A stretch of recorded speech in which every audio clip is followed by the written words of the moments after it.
नमस्कार दोस्तों, मैं प्रीति आपका बहुत बहुत स्वागत करती हूँ हमारे चैनल BFS न्यूज में। मैं लेकर आई हूँ आपके लिए देश भर की बड़ी और ताजा खबरें। चलिए पहले जान लेते हैं आज के मुख्य समाचार। इन समाचार में आप जानेंगे कैसे बचा विकास दुबे एनकाउंटर से। इसी के साथ यूपी से बड़ी खबर आई है। यूपी में होने जा रहा है फिर से कंप्लीट लॉकडाउन और आप जानेंगे PM मोदी ने क्या नई घोषणा की है। यह सब जानने के लिए हमारे वीडियो के साथ अंत तक जरूर बने रहें। चलिए बढ़ते हैं आज की पहली बड़ी खबर की तरफ। क्या MP जाकर एनकाउंटर से बच गया विकास दुबे, जाने गिरफ्तारी और सरेंडर में अंतर। जी हाँ दोस्तों, आपको बता दें कानपुर के 8 पुलिसकर्मियों की मौत का मुख्य आरोपी गैंगस्टर विकास दुबे पुलिस की गिरफ्त में आ गया है। 2-3 जुलाई की दरमियानी रात वारदात को अंजाम देने के बाद से ही विकास दुबे फरार चल रहा था। 9 जुलाई की सुबह विकास दुबे मध्य प्रदेश उज्जैन से पकड़ में आया है। यूपी के पूर्व DGP विक्रम सिंह के मुताबिक सरेंडर नॉर्मली कोर्ट के सामने होता है। पुलिस के सामने सरेंडर का कोई प्रोविजन नहीं है। पुलिस के सामने गिरफ्तारी ही होती है। गिरफ्तारी जुबान से छूकर जोर जबरदस्ती तरीके से की जाती है, यानी गिरफ्तारी के 3 प्रकार होते हैं। इसी के साथ अगली बड़ी खबर निकल कर आ रही है यूपी से। यूपी में फिर से लॉकडाउन, जाने वीकेंड पर क्या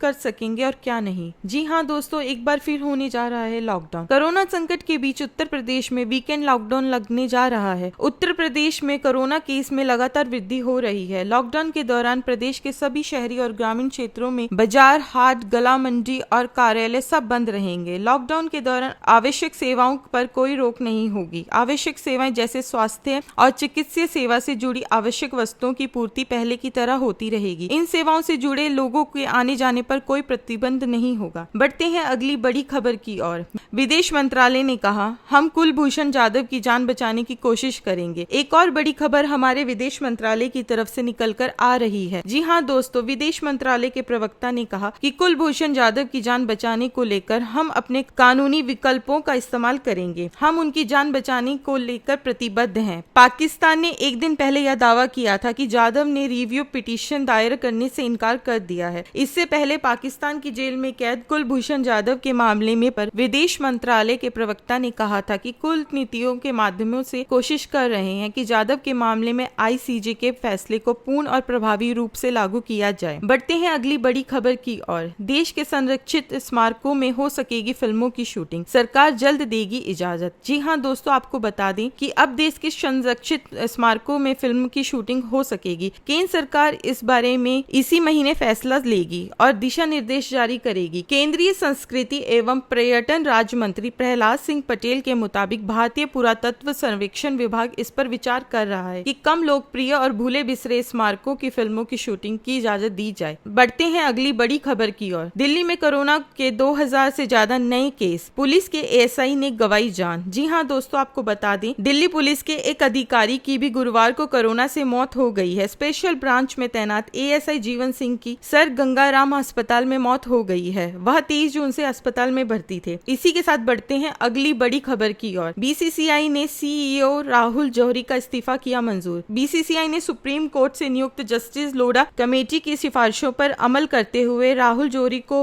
अपना पहला CEO नियुक्त किया था। जौहरी ने 1 जून 2016 से अपना पदभार संभाला था। बढ़ते हैं अगली बड़ी खबर की ओर। यूपी विधानसभा चुनाव के लिए टीम प्रियंका ने कसी कमर, सोशल मीडिया पर ये होगी रणनीति। जी हाँ दोस्तों, कांग्रेस ने संगठन में व्यापक बदलाव करते हुए अब सोशल मीडिया विभाग में नए चेहरों को शामिल किया है। 7 सदस्यीय नई टीम को प्रदेश अध्यक्ष अजय कुमार लल्लू की अनुशंसा पर AICC से मंजूरी मिल गई है। इसमें पंखुड़ी पाठक को वाइस चेयरमैन पर्सन बनाया गया है। इसी के साथ बढ़ते हैं अगली बड़ी खबर की ओर। अशी मथुरा विवाद पर कल सुनवाई करेगा SC places of worship act को दी गई चुनौती। जी हाँ दोस्तों, आपको बता दें सुप्रीम कोर्ट में दाखिल याचिका में कहा गया है कि इस कानून को कभी चुनौती नहीं दी गई है और न ही किसी कोर्ट ने न्यायिक तरीके से विचार किया। साल 1991 में बनाए गए प्लेसेस ऑफ वर्शिप एक्ट की धारा 4 में सभी धार्मिक स्थलों की स्थिति 15 अगस्त 1947 वाली बनाए रखने की बात कही गई है। इसी को रद्द करने की मांग याचिका में की गई है। हालांकि अयोध्या विवाद को इस कानून से बाहर रखा गया है क्योंकि उस पर अयोध्या मामले में कानूनी विवाद पहले से चल रहा है। इसी के साथ बढ़ते हैं अगली बड़ी खबर की ओर। इंडिया ग्लोबल वीक में बोले PM, भारत ने कई क्षेत्रों में बेहतर काम किया। जी हाँ दोस्तों, दोस्तों आगे बताते हैं पूरी खबर। पीएम नरेंद्र मोदी ने गुरुवार को इंडिया ग्लोबल वीक 2020 के उद्घाटन के मौके पर कहा कि मुश्किल के इस समय पर पुनरुत्थान के बारे में बात करना स्वाभाविक है। वैश्विक पुनरुत्थान और भारत को जोड़ना भी उतना ही स्वाभाविक है। हमें विश्वास है कि वैश्विक उत्थान के पुनरुत्थान में भारत का अहम रोल होगा। पीएम मोदी ने आगे कहा कि पिछले 6 वर्षों के दौरान भारत जीएसटी सहित कुल वित्तीय समावेश, हाउसिंग और infrastructure, ease of doing business, bold tax सुधार जैसे क्षेत्रों में अच्छा कार्य किया है। प्रौद्योगिकी को धन्यवाद, जिसकी वजह से एक एक पैसा सीधे लाभार्थियों तक पहुंच गया है। उपलब्ध कराई गई इस राहत में मुफ्त रसोई गैस, बैंक खातों में नकदी, लाखों लोगों को मुफ्त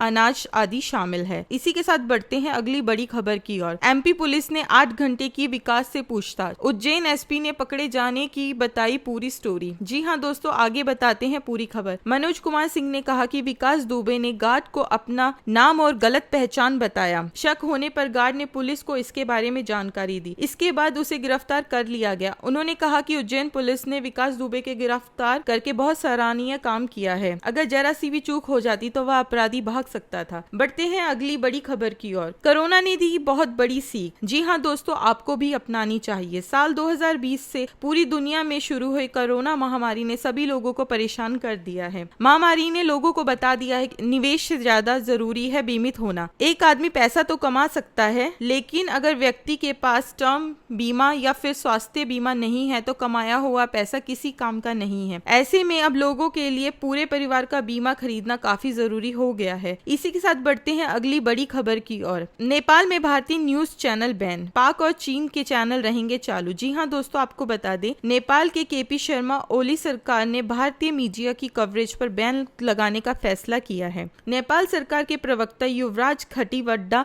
ने नियमित प्रेस कॉन्फ्रेंस में भारतीय चैनलों पर चीनी राजदूत को लेकर दिखाए गए खबरों पर आपत्ति जताते हुए भारतीय चैनलों के खिलाफ कानूनी रास्ता अख्तियार करने की जानकारी दी है। इसी के साथ ही नेपाल में भारतीय प्राइवेट न्यूज चैनल के प्रसारण पर बैन लगा दिया गया है। हालांकि इसके साथ ये भी कहा जा रहा है कि सरकारी प्रशासन डीडी न्यूज पर पाबंदी नहीं लगाई गई है। पाकिस्तानी और चीनी चैनलों का प्रसारण पहले की तरह जारी रहेगा। इसी के साथ बढ़ते हैं अगली बड़ी खबर की ओर। प्रधानमंत्री नरेंद्र मोदी राष्ट्र को समर्पित करेंगे 750 मेगावाट की सौर परियोजना। जी हां दोस्तों, आपको बता दें, प्रधानमंत्री डिजिटल माध्यम से आयोजित एक समारोह में इस परियोजना को राष्ट्र के नाम समर्पित करेंगे। शुक्रवार को मध्य प्रदेश के रीवा में स्थापित 750 मेगावाट की सौर परियोजना राष्ट्र को समर्पित करेंगे। इसके अलावा प्रधानमंत्री कार्यालय की ओर से गुरुवार को जारी एक बयान में कहा गया कि इस परियोजना में एक सौर पार्क की अंदर 500 हेक्टेयर जमीन पर 250 मेगावाट की 3 सौर उत्पादन इकाइयां शामिल है। बयान के मुताबिक यह परियोजना सालाना लगभग 15 लाख टन कार्बन ऑक्साइड के बराबर कार्बन उत्सर्जन को कम करेगी।